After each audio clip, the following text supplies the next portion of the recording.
Cool. Well, Shane Jurgensen, I suppose firstly, can you give us an idea what it's like for you to be back here in Brisbane, Queensland, a place that you grew up? Yeah, certainly.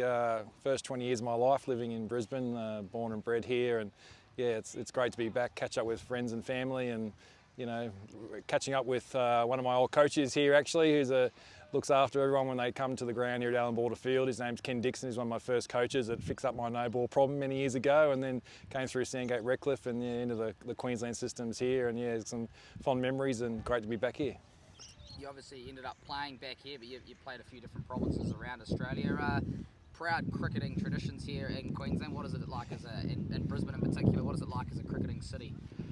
Oh yeah, certainly. I think the period of time when I was playing first-class cricket had quite a bit of success, and that forced me to other parts of Australia to try and live my dream. But yeah, it was great to come back here and play for Queensland. And then certainly what I learnt is the proud Queensland history, the maroon, the colours and what it means, and playing for Queensland, and a lot of pride in the home territory of playing at the Gabba.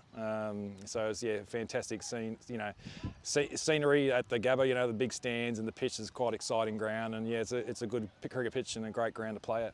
Yeah, can you give us an idea of some of the players that were keeping you out of those teams, or the guys that you were coming up against? Yeah, I think back then, I think when I finally got my opportunity, when I came back to Queensland, I was 26. I think some names before and after my trip around Australia to come back, guys like Carl Rackerman, Dirk Tasler initially, Craig McDermott, and then at the other side, when I did come back, I think I was number 13 or 14 paceman behind Andrew Bickle, Joe Dawes, Ashley Nofke, Michael Krasovich, Shane Watson was back, Mitchell Johnson. Yeah, there was a pretty long list, and I was just floating around the nets, really, having a bowl. And now you're back here with the Black Cats. You've been here before with Black Cats, potentially.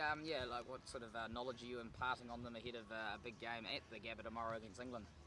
Oh, it's a ground that's, the pitches can be anything in terms of what it could produce, but in terms of it usually has good pace and good bounce, and probably leans itself to a high-scoring ground. So I think that's the type of the numbers that we get and the stats, and that's what we'll prepare for. It's generally going to be a good cricket wicket, big ground, square, potentially a big crowd too, being a double header. So look, I think that's what you've got to prepare for, and everything after that we can adapt, and the best that we can. I think that we've shown that in the game so far, how we've been adapt to conditions. Talking about pace, Tim Southee, Trent, Boult and Southee Ferguson, really successful in the first couple of games. What particularly has impressed you about the way they've gone about their business in this tournament?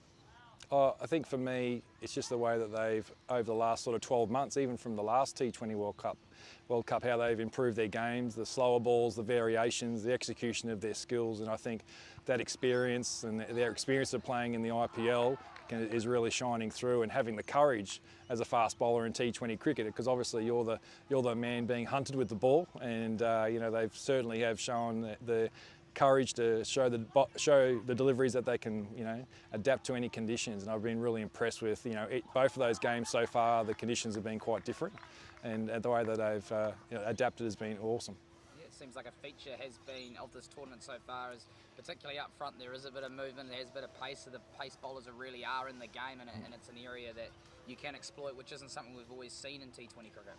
Yeah, it's nice to see too, isn't it? So the boys are really enjoying that with the fast bowling and the swing. And I think you saw last game, there wasn't as much swing at the start, just a little bit, but then it quickly turned into a pitch that offered some seam off the wicket, and that was what I was really impressed with, the way that we changed and how the guys have evolved their games over the years. And I think we can certainly have a good idea. There's a game on today, and there's another game on before our game tomorrow, so we'll get a really good read on the pitch and what we might come across when we play.